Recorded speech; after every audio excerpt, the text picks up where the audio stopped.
What in the world are sleeve caps for? I always have knitters telling me that they find satin sleeves a little bit mysterious and there's a lot of different moving parts happening. Today, let's dive into why satin sleeves work and why you should try it. My name is Amy Scher and I am a knitting pattern designer. As somebody who came over to knitting from primarily being a garment sewer, I love satin sleeves. In knitting, we can achieve amazing things without ever having to set in a sleeve, and we can pick up the armhole and knit it from the top down, shaping using the short rows. But why are these short rows necessary? If you knit a satin sleeve by doing armhole shaping as shown here, and then you just knit a sleeve straight without any sleeve cap shaping at all, you will end up with an arm that looks like this. But our arms do not T-Rex or sit in this T shape all day long.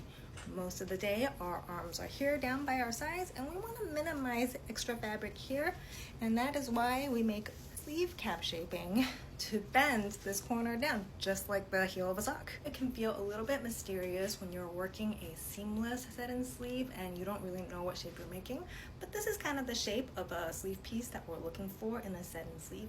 You can see that there's a lot of extra height at the top that doesn't reach the full width so that it can fit nicely into the armhole. This is also similar to how the piece would look if we were sewing it up.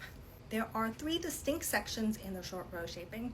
At the top, in this kind of peachy red color here, you are working short rows with a little more, like one more stitch than normal, back and forth to build those rows. And this is because we want a nice and rounded edge right at the top and not sharp corners. And then comes a slightly tedious but really fun and satisfying section in the middle, where on the pink section you're working previous row plus 1 stitch on every single row to build that mid-cap section. And then finally we'll gently ease and slope the curve again, just like we did at the top on the blue section, which is how we get that shape over here in the armpit corner.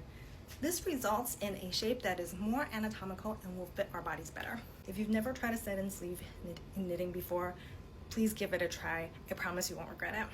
The way that it hugs the body and has fabric only where you need it throughout the upper torso and sleeve is just so satisfying, and you will be able to wear over anything and under anything. It's just perfect. There's a reason why this look is so classic and still used all the time in retail and in sewn fabrics. These are a little bit grody to grade, and that is why a lot of people don't write them, especially in the seamless format. But I personally really enjoyed writing these 2 patterns, and I have really fallen in love with writing satin sleeve. The Campus Cardi is available for you today to start casting on. If you'd like to see more videos like this about construction and fit, please give me a follow. Thank you for watching, and I'll see you next time.